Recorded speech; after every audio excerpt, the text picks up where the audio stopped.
Minister गद्दार है, आपका संगठन गद्दार है, गद्दार है। राहुल गांधी टुकड़े टुकड़े गैंग के लीडर हैं। जिस तरीके से पाकिस्तान की भाषा होती है, ठीक उसी तरीके से राहुल गांधी की भाषा है। राहुल गांधी जी का आज का बयान बहुत ही दुर्भाग्यपूर्ण है और कहीं न कहीं उनकी अराजकतावादी मानसिकता को दिखाता है। प्रधानमंत्री को गद्दार जो था उसके पीछे उनका क्या आशय है? जब देश के लोगों की चिंता देश का राजा करना बंद कर देता है तो क्या उसको हम देशप्रेमी कह सकते हैं? आपने हमारे संविधान पर आक्रमण किया है। राहुल गांधी इस देश के लोकतंत्र का अपमान कर रहे हैं। वो कहते हैं मोहब्बत की दुकान पर है गाली गलौज, अपमान, नफरत के भाईचारे।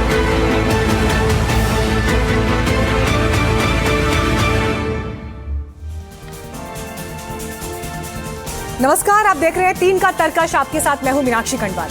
तो आज जो मोटे मोटे अक्षरों में आप यहां स्क्रीन पर इस वक्त शब्द लिखे हुए देख रहे हैं, ये विपक्ष के नेता राहुल गांधी ने प्रधानमंत्री नरेंद्र मोदी के लिए प्रयोग किए हैं और इसीलिए आज इस विषय पर हम एक बड़ी चर्चा करने वाले हैं, क्योंकि नेता प्रतिपक्ष ने जिस तरह का बयान दिया है उस पर सियासी घमासान छिड़ गया है। यूपी के रायबरेली में राहुल गांधी ने पीएम मोदी और गृहमंत्री अमित शाह को गद्दार कहा। उन्होंने आरएसएस पर भी निशाना साधा। राहुल गांधी ने कहा कि देश में आर्थिक तूफान आने वाला है, इकोनॉमिक इमरजेंसी है, सरकार आपको बचा नहीं पाएगी। राहुल गांधी का यह बयान जैसे ही आया, बीजेपी ने भी मोर्चा संभाला और पीएम मोदी पर राहुल गांधी के बयान को 140 करोड़ देशवासियों का अपमान बताया। बीजेपी अध्यक्ष नितिन नवीन ने कहा कि राहुल गांधी को इस बयान की कीमत चुकानी होगी। तो आज इसी मुद्दे पर हम चर्चा कर रहे हैं। हमारे साथ खास मेहमान भी जुड़ेंगे, लेकिन जो सवाल आज महत्वपूर्ण है, ये बयान देने की जरूरत राहुल गांधी को क्यों पड़ी? प्रधानमंत्री का अपमान कर रहे हैं क्या राहुल गांधी? राहुल गांधी का नया सेल्फ गोल साबित होगा क्या ये बयान? आर्थिक संकट की परेशानी एक परिस्थिति, लेकिन जिस अंदाज में राहुल गांधी ने प्रधानमंत्री नरेंद्र मोदी पर आज निशाना साधा है, उस बयान की टाइमिंग क्या कहती है, उसके पीछे कारण क्या है, इसी पर आज हम चर्चा करेंगे। लेकिन पहले आपको ये बयान सुनवाते हैं।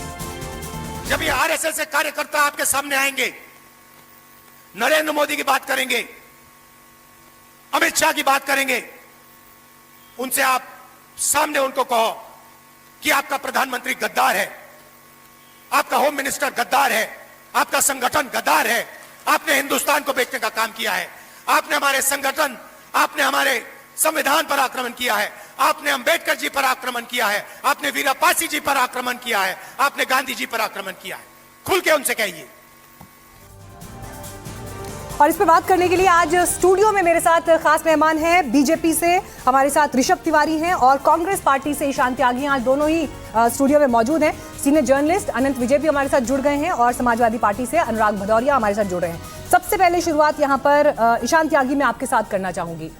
राहुल गांधी आज जिस अंदाज में बोले हैं, प्रधानमंत्री पर जिस तरह से निशाना साधा है, आपके प्रधानमंत्री गद्दार हैं। क्या राहुल गांधी के प्रधानमंत्री नहीं है नरेंद्र मोदी? मुझे आज क्लियर करिए इस बात को। राहुल गांधी जी ने बड़े स्पष्ट तौर पे बोला है कि जब आरएसएस, आपने सुनवाया अभी इसको, कि आरएसएस के लोग जब आपके पास आएंगे तो ये बोलिएगा कि प्रधानमंत्री गद्दार हैं, गृह मंत्री गद्दार हैं और आरएसएस भी गद्दार है। गद्दार इसलिए है कि जब देश पे विपत्ति का समय आया तो प्रधानमंत्री जी ने तो बतौलेबाजी कर दी कि पेट्रोल डीजल मत खर्च करो, विदेश यात्राएं मत करो, कम तेल खाओ, वर्क फ्रॉम होम करो। उसके बाद क्या होता है? गुजरात में जाके बड़े कारकेड के साथ एक भव्य रोड शो करते हैं, तब पेट्रोल डीजल खर्च नहीं होता।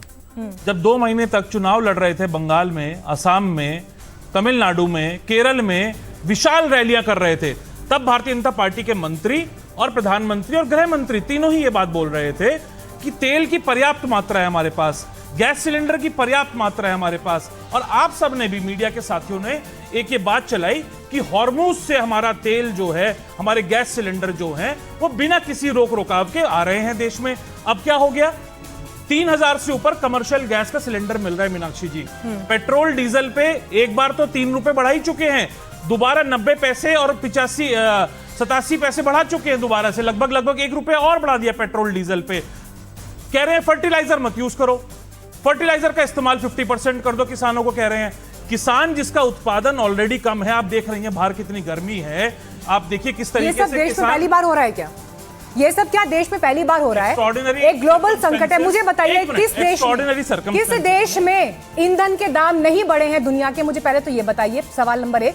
दूसरी बात, जब पंडित नेहरू ने देश से अपील की, जब शास्त्री जी ने देश से अपील की, क्या उस समय पर कंट्रीब्यूशन मांगा जब देश से, क्या उस समय देश के सारे काम रुक गए थे? मुझे पता था। क्या उस समय देश के सारे काम, सारी योजनाएं रुक गई थी?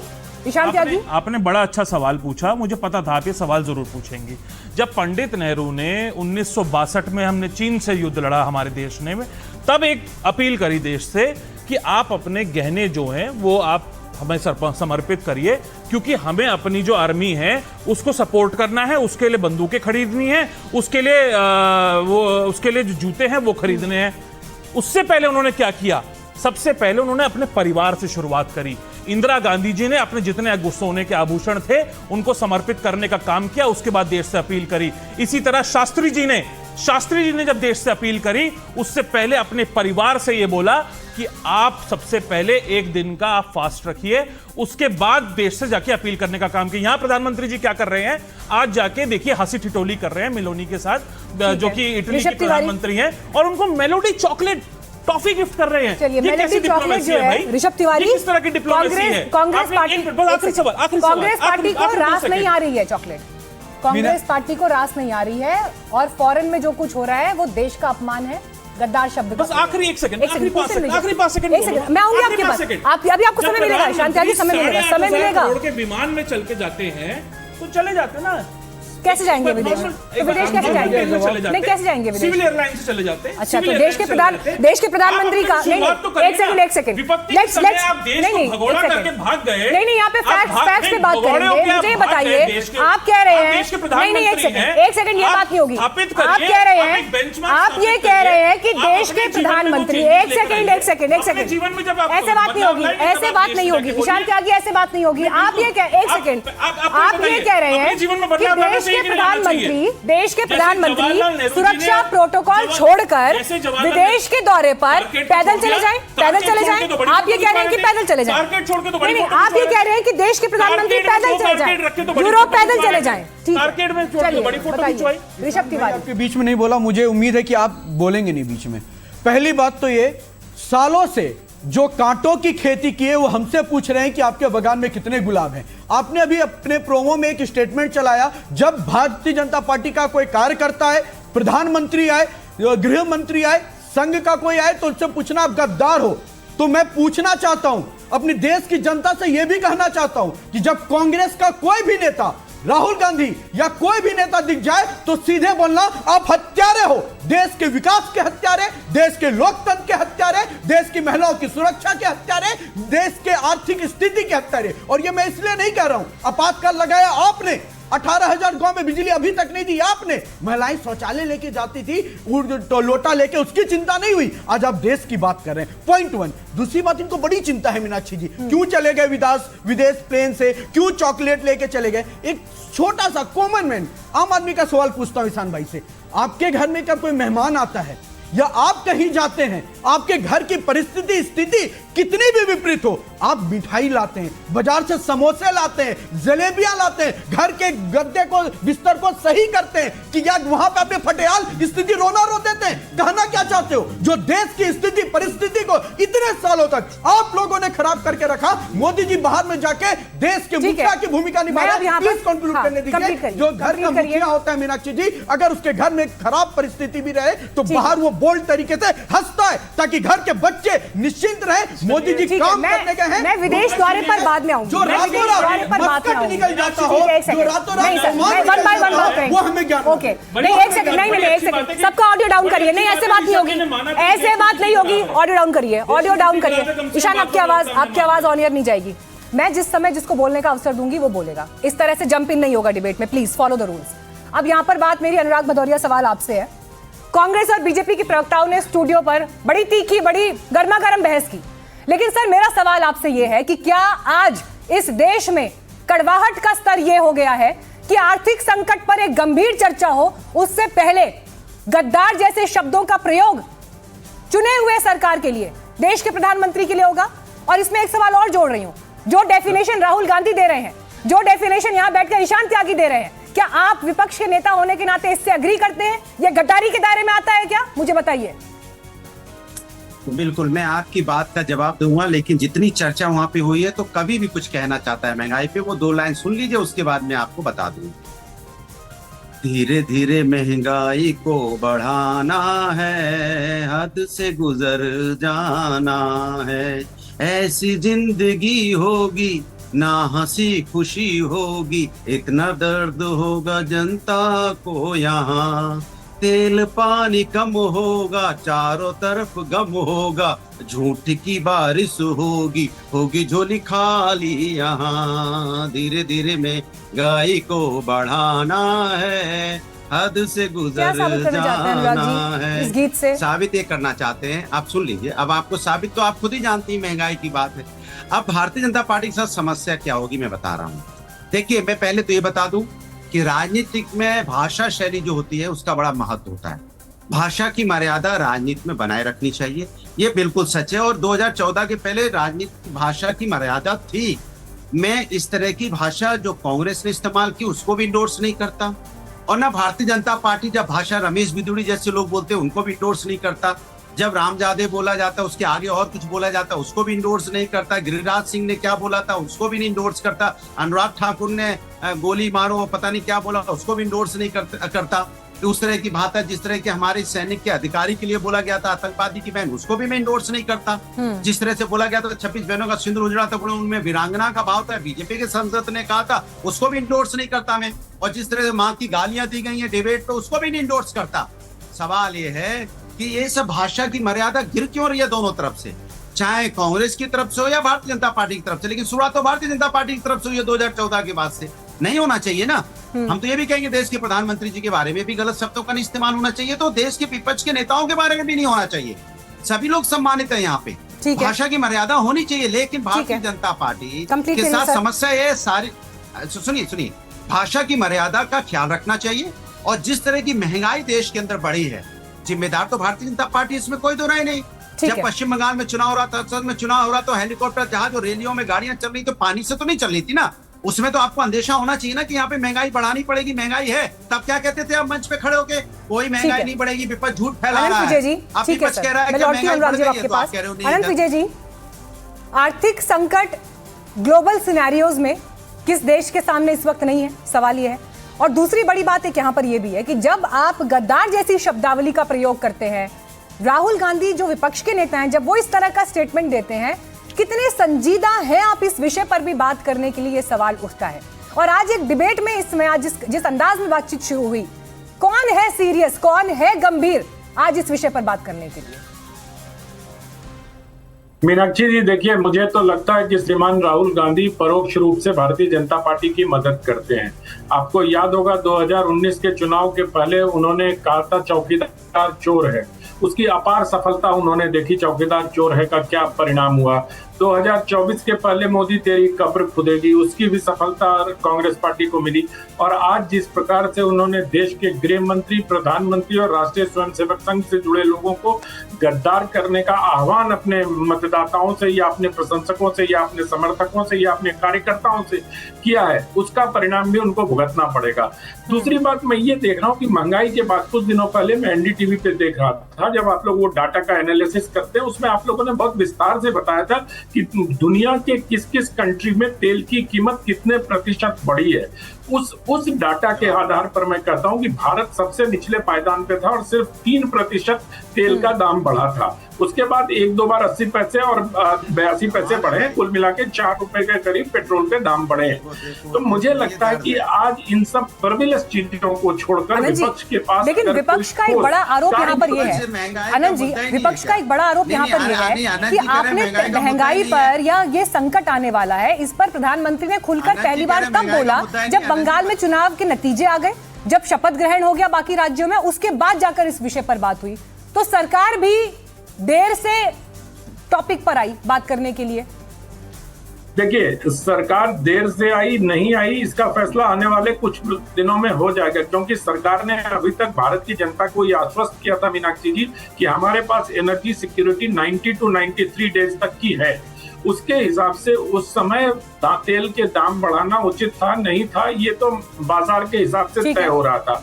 अभी जिस प्रकार से रूस से तेल खरीदने को लेकर दो टूक परसों विदेश मंत्रालय और पेट्रोलियम मंत्रालय के लोगों ने बात कही और कहा कि अमेरिका जो चाहेगा वो करता रहे, लेकिन हम तो तेल खरीदते रहेंगे रूस से। इन सब चीजों को देखते हुए मुझे लगता है कि सरकार अपनी योजना के हिसाब से मुझे एक सवाल का जवाब दीजिए। आपने अनुराग जी को सुना अभी, राहुल गांधी जिस तरह से पीएम के लिए गद्दार शब्द का प्रयोग कर रहे हैं उसे तो वो भी एंडोर्स नहीं कर रहे, ऑपोजिशन में आपके साथी हैं इंडिया अलायंस में, और नहीं बात सवाल सुन लीजिए, पहले सवाल पर बात करेंगे। उन्होंने भी उसको उस शब्द को एंडोर्स नहीं किया। और दूसरी बड़ी बात ये, उत्तर प्रदेश में राहुल गांधी हैं, मायावती जी से मिलना चाह रहे थे, मुलाकात हो नहीं पाई। पहले सवाल ना माया मिली ना राम। हाँ, मैं पहले सवाल पे आता हूँ आपके। देखिए, मैं एक नई कड़ी इसमें जोड़ देता हूँ। अनुराग जी इस बात को समझेंगे, इस बात को मुझे पता है। आप ये देखिए, देश के, आप मेरे को इस सवाल का जवाब दीजिए। देश के राष्ट्रीय ध्वज से गद्दारी करना, संविधान से गद्दारी करना और संघीय ढांचे से गद्दारी करना गलत है? आप इस बात को मानती हैं? बिल्कुल मानती हैं इस बात को? अब मैं आपको बताता हूं, इन्हीं को जिनको ये गुरु कहते हैं गोलवलकर, वो संघीय ढांचे के बारे में, देश का जो फेडरल स्ट्रक्चर है उसके बारे में क्या कहते हैं। वो कहते हैं, उन्होंने एक एकात्मक शासन की अनिवार्यता पे एक लेख लिखा और वो कहते हैं इस लक्ष्य की दिशा में सबसे महत्व और प्रभावी कदम यह होगा कि हम अपने देश के विधान से संघीय ढांचे की संपूर्ण चर्चा को सदैव के लिए समाप्त कर दें। एक राज्य के अर्थात भारत के अंतर्गत अनेक स्वायत्त अथवा अर्ध स्वायत्त राज्यों के अस्तित्व को मिटा दे तथा एक देश, एक राज्य, एक विधान, एक मंडल, एक कार्यपालिका घोषित करें। अब वो राष्ट्रीय ध्वज के लिए क्या बोलते हैं, राष्ट्रीय ध्वज के लिए क्या बोलते हैं, मैं एक बार बता देता हूं, सुन लीजिए, जवाब ले लीजिएगा आप। राष्ट्रीय ध्वज के लिए क्या बोलते हैं? ऑर्गेनाइजर में एक लेख लिखा गया 14 अगस्त 1947 को। वो कहते हैं भले ही हमारे हाथों में तिरंगे को थमा दें, लेकिन हिंदुओं द्वारा ना इसे कभी सम्मानित किया जा सकेगा, ना अपनाया जा सकेगा। 3 का आंकड़ा अपने आप में अशुभ है और एक ऐसा झंडा जिसमें 3 रंग हो बेहद खराब मनोवैज्ञानिक असर डालेगा। मैं ये पूछ रही हूँ, अगर आरएसएस जैसी संस्था, अगर आप घर से कुछ पढ़ाई लिखाई कर आए हैं ऐसी और आप ये सोचकर आए हैं कि आप वही बात करेंगे और आउट ऑफ सिलेबस कोई सवाल आएगा तो उस पर बात नहीं करेंगे, ऐसा नहीं हो पाएगा। मैंने आपसे पूछा, राहुल गांधी आज उत्तर प्रदेश में है, मायावती से मिलना चाहते हैं, मायावती जी मिलने से इनकार कर देती हैं, बैरंग वापस लौटा देती है। इस सवाल का जवाब आपके पास नहीं है, आप पुराने आईने में झांककर आज की बात कर रहे हैं। मैं आज पर सवाल पूछ रही हूँ, आप कहाँ जाना चाहते हैं? ठीक है, ऋषभ तिवारी, आपको राहुल गांधी जी ने बताया कि वो उन्होंने मायावती से जवाब नहीं मिला? आपको राहुल गांधी जी की टीम ने बताया? जवाब ले लीजिए। क्या बात कर रहे हैं? किसी ने बताया आपको? क्या बात कर रहे हैं आप? मुझे डिनाई करिए, अगर खबर नहीं है तो आप डिनाई करिए ना। आप बताइए, राहुल गांधी जी ने आपको बताया कि नहीं? हमारे रिपोर्टर्स ने बताया, हमें हमारे रिपोर्टर्स ने बताया। आप कुछ भी एजेंडा चलाने, NDTV stands by the story of the reporters. नहीं, देखिए, कांग्रेस पार्टी का अपना कोई एजेंडा हो सकता है, कांग्रेस पार्टी का एजेंडा हो सकता है, कांग्रेस पार्टी का एजेंडा हो सकता है, एनडीटीवी का एजेंडा अपनी रिपोर्टर की खबर पर, अपनी रिपोर्टर की स्टोरी पर है। हमारे रिपोर्टर जो यूपी में तैनात है, जो राहुल गांधी को भी कवर कर रहे हैं, उनसे जाके बात हो रही है। आपको मानना नहीं है तो ये अलग बात हो सकती है, अलग बात हो सकती है, और अलग बात हो सकती है। अरे भाई साहब, आपके नेता दिल्ली गए हैं, वहां पर बैरंग लौटा दिए गए हैं। प्रूफ कर दीजिए। चलिए, मैं डंके की चोट पर कह रही हूँ खबर सही है, मैं तो कह रही हूँ सही है, आप कहिए। मैं भी कह रहा हूँ गलत है, मैं तो कह रही हूँ सही है, गलत प्रूफ करने की बात ही नहीं है। ठीक है, ऋषभ तिवारी। मीनाक्षी जी देखिए, उन्होंने संघ को कोट किया, मैं बता देता हूँ, एक बार क्या 100 बार। अच्छा, एक सेकंड ना, ये तस्वीरें जरा आ रही हैं, एक बार इस पर भी दिखा देते हैं। ये तस्वीरें इस वक्त जो इटली से हमें मिल रही हैं, आपको सीधे दिखा रहे हैं। प्रधानमंत्री यूरोप के दौरे पर, और ऐसे समय में जब ये मुलाकात हो रही है, वहां से जो लाइव तस्वीरें आ रही हैं हमारे पास, आपको दिखा रहे हैं। इससे पहले इंटरनेट पर ये वीडियो जिसमें प्रधानमंत्री नरेंद्र मोदी ने स्वीट्स ऑफर की, टॉफीज ऑफर की, मेलेडी नाम से, तो वो वीडियो अपने आप में जबरदस्त वायरल सोशल मीडिया पर, और इन सब के बीच वहां पर उन्हें राजकीय सम्मान मिलता हुआ, जिसकी आप ये झलक भी इस वक्त देख रहे हैं। तो देखिए, एक तरफ विदेश से तस्वीरें जो दिख रही हैं प्रधानमंत्री के दौरे की, और इसी पर विपक्ष निशाना साध रहा है, ये कहते हुए कि देश के भीतर आग लगी है और प्रधानमंत्री विदेश दौरे पर हैं। ऋषभ तिवारी। मीनाक्षी जी देखिए, जो इन्होंने संघ कोर्ट को किया, तो मैं स्पष्ट करता हूं, मरते दम तक, जीवन के आखिरी सांस तक ये कहेंगे कि इस देश में एक प्रधान, एक निशान, एक संविधान के लिए लड़ाई लड़ते रहेंगे। क्या बात करते हो साहब, ये आप लोग थे जो कश्मीर को भारत से अलग लगने का प्रयास किए। ये संघ है जो देश में जब भी विपदा आती है देश के लिए खड़ा रहता है। तो ऋषभ जी, मैं आज पर बात करना चाहती हूँ बराबर भी नहीं आप सर। मैं इतिहास के रेफरेंसेस को मैं आज अभी इस वक्त सही इतिहास से सीखना चाहिए। आप इतिहास के बयान चला रहे हैं, इतिहास से मैंने बात होगी भाई। मैं पुराने विषय में बात नहीं करना चाहती, मैं आज बात कर रही हूँ क्योंकि आरएसएस का जो किसान भाई, मैं आज के इतिहास दुबियस रहा है, इसलिए बात करनी नहीं पाएंगे। मैं आज के डिबेट पे आ रहा हूं। अभी जो हमारे समाजवादी के प्रवक्ता उन्होंने एक बड़ा गीत गाया, तो मैं उसको बता देता हूं। यूपी की जनता पता है सर क्या गीत गा रही है? सपाई सबई अब कभी आना नहीं, यूपी लूटने और सत्ता भोगने। ये सपाई के लिए बकायदा यूपी की जनता गा रही है, तो अपने लिए गीत बना ले विपक्ष में बैठने का। पॉइंट 1 क्या है, मोदी जी क्यों गए हैं बाहर, मोदी जी और किस लिए गए हैं? आप अगर उनके पूरे 5 कंट्री के दौरे को निकालेंगे और आंकड़े निकालेंगे तो बकायदा मैरीटाइम सिक्योरिटी के लिए समझौता हो, फ्रेट ट्रेड जो यूरोपियन यूनियन के साथ हो उस पर ब्लूप्रिंट बनाना हो। उसके अलावा यूएई जब गए तो ये लोग सवाल खड़ा किए कि भैया आप, इनके एक ट्वीट आए थे कि भारत के मुसलमानों से वार और बाहर में प्यार। तो मैं उनको बता दे रहा हूं, ये हम वही पार्टी है जो एपीजे अब्दुल कलाम को भी राष्ट्रपति बनाता है। यूएई से बकायदा यहाँ पे 3 बिलियन जो रिजर्व पेट्रोल है उसकी समझौता की बात कही गई है। तो बाहर जाके कोई अब मेरी क्लब में फोटो नहीं पाया गया है।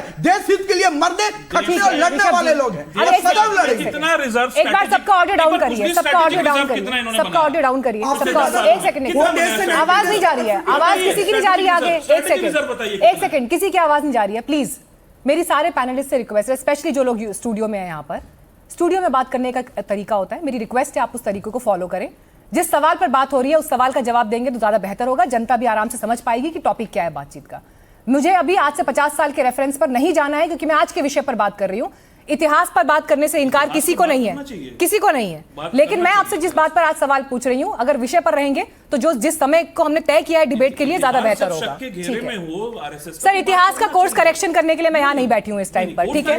बहुत सारी बातें निकल कर आएंगी। एक सेकंड, दोनों से रिक्वेस्ट है मेरी। अनंत विजय जी, ठीक है, अनंत विजय जी, एक सेकंड, अनंत विजय जी, डिबेट का एक बेसिक फॉर्मेट होता है, एक बेसिक जो नियम कायदा होता है। आज स्टूडियो में बैठे दोनों मेहमान ऐसा लगता है उसमें बहुत ज्यादा इंटरेस्टेड नहीं है, लेकिन खैर मैं फिर से मुद्दे पर लौट कर आऊंगी।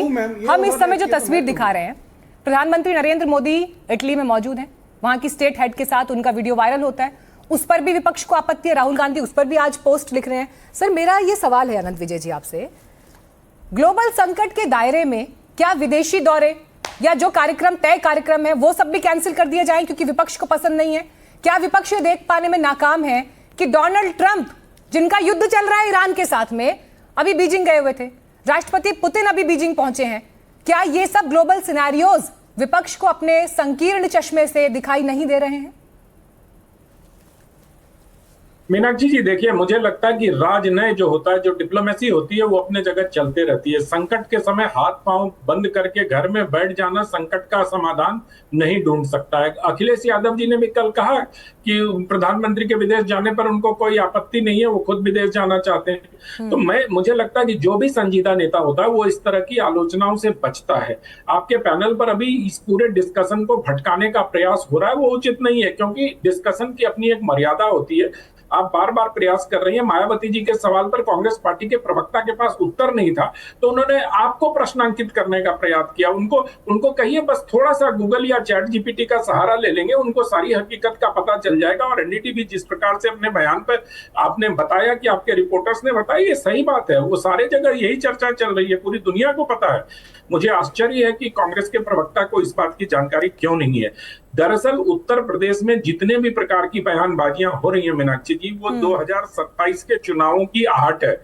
चाहे वो समाजवादी पार्टी के प्रवक्ता गीत गाकर उसको फर्विलस तरीके से जनता के सामने पेश करना चाहे, या कांग्रेस के लोग गोलवलकर तक चले जाएं और गुरुजी गोलवलकर को वहां से उठाकर यहाँ कोट करें संदर्भ के बगैर। तो मुझे लगता है कि ये सब चुनाव लड़ने के लिए अपने अपने कंस्टिट्यूएंसी को दे रहे हैं, इनकी किसी की चर्चा ये नहीं। मैं सिर्फ आपके शो पे इतना कहना कहना चाहता हूं, विपक्ष के पास अगर कोई ठोस कार्य योजना है तो वो सरकार को पेश करे कि आपको इस समय ऐसे चलना चाहिए। इंदिरा गांधी के समय हो, जवाहरलाल नेहरू के समय हो, अभी 62 का जिक्र आया, 62 में विपक्ष ने एक रचनात्मक विपक्ष की भूमिका निभाते हुए जवाहरलाल नेहरू जी के साथ सहयोग किया था, उनके कंधे से कंधा मिलाया था। आज विपक्ष कहाँ है? आज तो विपक्ष अपने सत्ता पक्ष को गद्दार कहने पे उतारू है। तो मुझे लगता है कि विपक्ष को इस प्रकार की चीजों के बजाय रचनात्मक विपक्ष की भूमिका में आना चाहिए। ठीक है अनुराग जी। जी देखिए, अनंत विजय जी ज्ञान देने के लिए आते हैं, जो कि बीजेपी की तरफ से बोलते हैं, इसलिए मैं उनका कोई बुरा नहीं मानता हूं। सवाल है कि विपक्ष को ज्ञान दे रहे हैं। अरे सर, सत्ता को ज्ञान दीजिए। यहाँ पे 4 रुपया डीजल पेट्रोल महंगा हो गया, लोगों के घर में चूल्हा जलना बंद हो गया। आपको जनता का कोई दर्द नहीं? सत्ता का इतना दर्द है? कुछ नहीं मिलेगा अनंत विजय जी, जनता बददुआएं देगी आपको। आप जनता की बात कीजिए ना, आप विपक्ष पे हावी रहते हो। विपक्ष का क्या? विपक्ष तो कंधे से कंधा हमेशा मिलाता है। विपक्ष की राय कब लेती है सरकार? बताइए, कब राय ली विपक्ष की? विपक्ष जब भी आपको आगाह करता है, जब चुनाव चल रहा था, विपक्ष कह रहा था ना कि महंगाई बढ़ सकती है, आप ईरान में युद्ध चल रहा है, आप आके यहाँ पे ठीक कीजिए, तब सुना क्या विपक्ष ने? किसान का आप बिल बना रहे थे, विपक्ष विरोध कर रहा था, सुना था आपने? तो 700 किसानों की करीब मौतें हुई थी ना। तो सवाल उठता है कि विपक्ष की राय नहीं मानते आप सिर्फ अपनी हनक चलाना चाहते हो। सत्ता में आप एक ऐसी सत्ता चलाना चाहते हो जैसे लगता है कि लोकतंत्र है ही नहीं। लोकतंत्र का सम्मान कब करते हो आप? और जितने भी मीडिया हैं, जितने आप जैसे लोग हैं, वो विपक्ष को टारगेट करते हैं हर समय। जब उनके नेता कुछ बोल देंगे किसी के बारे में तो चुप्पी साध जाते हो। कोई माफी गाली देकर चला जाएगा, कोई किसी के बारे में कुछ भी बोल जाएगा, पार्लियामेंट के अंदर खड़े होके किसी सांसद को कुछ भी बोल देगा, उसमें सब सन्नाटा हो जाता है। सुई गिरती है ना, जैसा सन्नाटा वैसे सन्नाटा छाता है। मैं फिर कहता हूँ, भाषा की मर्यादा होनी चाहिए। प्रधानमंत्री जी के लिए भाषा की मर्यादा सीमित होनी चाहिए, विपक्ष के नेताओं के लिए भी भाषा की मर्यादा। चलिए अनुराग जी, मैं आपकी इस बात का पूरा समर्थन करती हूँ। अनुराग जी, आपकी इस बात का पूरा समर्थन करती हूँ और इसी सवाल को लेकर जा रही हूँ ऋषभ तिवारी के पास। ऋषभ तिवारी जी, जिन शब्दों का प्रयोग राहुल गांधी ने किया, अगर मैं उन शब्दों को एक तरफ करूं, उसके बाद जो वो मुद्दा उठा रहे हैं उस मुद्दे की बात करते हैं। उन्होंने कहा देश पर एक आर्थिक संकट आ रहा है और सरकार उसके लिए गंभीर नहीं है, और गंभीर होने की बात भी की जा रही है, तो जमीन पर क्या रहा है, ये प्रश्न उन्होंने उठाया है। मेरा सवाल आपसे ये है कि जब फिर आपके नेता जवाब देते हैं, वो ये कहते हैं देश का अपमान है, 140 करोड़ लोगों का अपमान है, विपक्ष के नेता के प्रधानमंत्री पर टिप्पणी करते हुए सवाल भी नहीं पूछ सकते आज की तारीख में। आप उसे देश का अपमान बता देंगे हर बार और मुद्दा गायब हो जाएगा जिस मुद्दे पर सवाल पूछा गया है। मीनाक्षी जी, मैं स्पष्ट रूप से आपके चैनल पे कह रहा हूं और बड़ी जिम्मेदारी पूर्वक कह रहा हूं, मोदी जी इक्वल टू भारत नहीं है, Bharatiya Janata party equal to Bharat नहीं है, लेकिन ये हमारी कार्यशैली है जो डायरेक्ट राष्ट्रीय देश से जुड़ती है तो भारत से कनेक्ट करता है। ये हमारी कार्यशैली है कि विपरीत परिस्थिति में भी हम देश को मजबूत करना चाहते हैं। आपने स्पष्ट कहा कि अगर भाषा शैली को हटा दें तो क्या हो रहा है देश में, तो मैं देश में क्या हो रहा है वही बता देता हूं। आप नहीं जाइए श्रीलंका, अब मत देखिए मलेशिया को, अब मत देखिए पाकिस्तान को, इटली तो देखेंगे ना, नानी घर जो राहुल गांधी जी का है, वहां भी महंगाई के दर बढ़े हैं, भारत में उससे कम बढ़े हैं। 22% के अप्रोक्सीमेटली इटली में इंक्रीज हो रहे हैं। अब मत देखिए इटली। अरे रुक जाइए अनुराग जी, अभी आप पे आऊंगा तो शायद आपकी बोलती बंद हो जाएगी। अगर आप ट्रम्प का सुझाव करते हैं, उसके आंकड़े निकाल लीजिए। बाकायदा अमेरिका में 28% से ज्यादा इंक्रीमेंट हुए हैं और भारत में 3 to 8% इंक्रीमेंट गया है। वहां भी हमने देश को राहत देने का काम किया है। और अगर चुनाव के रहते हुए ही सही, अगर रेट नहीं बढ़े तो हमने राहत ही दिया। आप तो चुनाव जीतने के लिए आपातकाल लगाते थे, आप तो चुनाव जीतने के लिए बाकायदा मीडिया को भी जेल में बंद करते थे। तो अपने कार्यकाल को याद कर लीजिए, फिर आरोप प्रत्यारोप कीजिए। और एक बात, इन्होंने कहा कि गंभीर समस्या होती है तो आपको क्या करना चाहिए। मैडम बताता हूं, आप भी घर से आती है, घर के पिता जो होते हैं गंभीर समस्या में, तकलीफ में भी, बरसात में भी, धूप में भी बाहर निकलते हैं कि मेरे घर के लोग सुरक्षित रहे, और वो नरेंद्र मोदी किए और डंके के चोट पे किए, कोई शक नहीं। आराम से चिल्ला के बात कर रहे हैं, आराम से मैडम बात टेम्परामेंट की, आराम से बात कर रहा हूं। टेम्परामेंट सबका गो थ्रू होता है मैडम, और टेम्परेचर किसी के ऊपर पानी मंगवाऊं आपके लिए स्टूडियो में? नहीं, बिल्कुल नहीं। जब गद्दार बोलेंगे ऐसे राष्ट्र सेवक को तो एक एक नागरिक का गुस्सा उबलेगा। बात ऋषभ तिवारी की नहीं है, बात 140 करोड़ की है। चिल्ला कर बात नहीं करेंगे, आराम से। गद्दार बोलेंगे तो चिल्ला, ये नहीं है, भावना है मैडम। गद्दार बोलेंगे ठीक है, इसी बात को, यही बात आप आराम से भी कह सकते हैं, दर्शक आराम से सुन रहे हैं। कुछ लोग को ना राजनीतिक बहरापन है। नहीं ठीक है, किसी को नहीं है सर, टीवी पर बैठे हैं आप, टीवी पर बैठे हैं। अच्छा ठीक है, टीवी, एक सेकंड, टीवी पर बैठे हैं, आराम से बात करेंगे, ठीक है। हाँ, ईशान तिवारी, कांग्रेस के नेताओं ने बीएसपी से कल मुलाकात की कोशिश की, मायावती जी से। कांग्रेस नेता राजेंद्र पाल गौतम और सांसद तनुज पुनिया उनके घर गए और मिलने की इच्छा जताई। मायावती जी नहीं मिली। राहुल गांधी के दौरे से पहले एक प्रयास हो रहा था बातचीत के लिए, बैठक के लिए। मुद्दा यहां से यह है कि अगर आपके साथ, अभी देखिए यहां पर तो अनुराग जी बैठे हैं, वो कह रहे हैं साफ कि ना तो हम प्रधानमंत्री के विदेश दौरे पर ऐसे प्रश्न चिन्ह खड़े करते हैं, ठीक है डिप्लोमेटिक स्टेप पे करना ही उठाना ही चाहिए, ना हम गद्दार वर्ड को एंडोर्स करते हैं। राहुल गांधी किस स्टाइल की पॉलिटिक्स कर रहे हैं जिसमें उनके अपने ही उनका साथ नहीं दे रहे, इंडिया अलायंस ही साथ नहीं दे रहे। हिसाब से मत चलाइए मीनाक्षी जी, मैं कह रहा हूँ बीजेपी जो गलत शब्दों का इस्तेमाल करती है वो भी ठीक नहीं है। मीनाक्षी जी आप एजेंडा चलाने लगे। उसका सवाल मैंने पूछ लिया ना बीजेपी की प्रवक्ता से, कांग्रेस की प्रवक्ता से। मुझे कम से कम आप ये मत बताइए कि मुझे क्या पूछना है नहीं पूछना है। आप भी बैठे हैं, विपक्ष के नेताओं के लिए इस्तेमाल सर, शायद आपने अभी चिल्लाते हुए नहीं सुना। मैंने इससे पहला सवाल ऋषभ तिवारी से यही पूछा है शब्दावली पर। मैंने दोनों अब कांग्रेस का सवाल तो पूछने दीजिए। ना विपक्ष, दोनों के लिए भाषा की मर्यादा सीमित होनी चाहिए, मैंने ये बोला है। पूरी बात बोलिए ना, आप लोग आधी बात ये बात बड़ी अच्छी अनुराग जी ने बोली कि दोनों के लिए भाषा की मर्यादा संयमित रूप से होनी चाहिए। पहली बात, बिल्कुल मैं इस बात को मैं भी मानता हूं। लेकिन एक बात बताइए, अभी अनंत विजय, पहले आपके सवाल पे भी आऊंगा, लेकिन अनंत विजय जी ने एक बात बोली और आपने भी एक बात बोली कि विपक्ष को एक सकारात्मक भूमिका निभाते हुए सरकार को बताना चाहिए। बिल्कुल ठीक बात है, आपने ये बात बोली। डीमोनेटाइजेशन पे हमने पहले ही बोल दिया था, जब डीमोनेटाइजेशन हुआ उसके बाद हमने बोल दिया था कि ये देश के लिए खतरा होगा, इससे देश की अर्थव्यवस्था टूट जाएगी। टूटी कि नहीं टूटी, जीडीपी गिरा कि नहीं गिरा। जीएसटी को गलत ढंग से लागू इन्होंने किया। जीएसटी पर राहुल गांधी जी पहले सरकार को बोलते हुए आए कि आप जीएसटी गलत तरीके से लागू करना चाह रहे हैं, जो ड्राफ्ट है वो गलत है, 2 स्लैब्स होनी चाहिए। देश की अर्थव्यवस्था टूटी कि नहीं टूटी, टूट गई। कृषि कानून, जो 3 कृषि कानून थे, काले कृषि कानून थे, 700 किसान शहीद हो गए। हम विपक्ष सरकार को बोलते हुए आए कि आपने ये गलत तरीके से लागू करने की कोशिश कर रहे हैं, इनको वापस लीजिए। इनको वापस लेना पड़ा। कोरोना काल से पहले, जब आने से कोविड लॉकडाउन से पहले राहुल गांधी जी ने बोल दिया था कि एक बड़ी महामारी होगी, लाखों लोग मरेंगे, लेकिन सरकार के कानों में जू नहीं रहेंगी। ऑक्सीजन की कमी हुई और लाखों लोग मर गए। मैं बिल्कुल आना चाहिए इन सब चीजों पे। इस बार भी महंगाई पे भी राहुल गांधी जी ने पहले ही बोल दिया था कि पेट्रोल डीजल के दाम बढ़ेंगे। ये जो ईरान और यूएस का युद्ध हो रहा है, स्ट्रेट ऑफ हॉर्मुज चोक हो रहा है, आपने ईरान की साइड लेके, आपने यूएस की साइड लेके, इजराइल की साइड लेके, एक मिनट, इजराइल की साइड लेके हमारी जो एनर्जी रिक्वायरमेंट्स है उनको कॉम्प्रोमाइज करने का काम देश के प्रधानमंत्री ने किया। एक आखिरी सवाल आपसे, चलिए मेरे पास समय था। स्टूडियो में आज बातचीत खत्म नहीं हो पा रही है क्योंकि दोनों प्रवक्ता कांग्रेस और बीजेपी के आमने सामने बैठे हैं। अमूमन डिबेट्स में ऐसा होता है, विपक्ष के सवाल जितने जरूरी है उतना ही सामंजस्य भी जरूरी है ग्लोबल संकट के समय। इसी पॉइंट पर मैं डिबेट को यहां विराम देती हूं। आगे बढ़े उससे पहले इस वक्त की हेडलाइंस।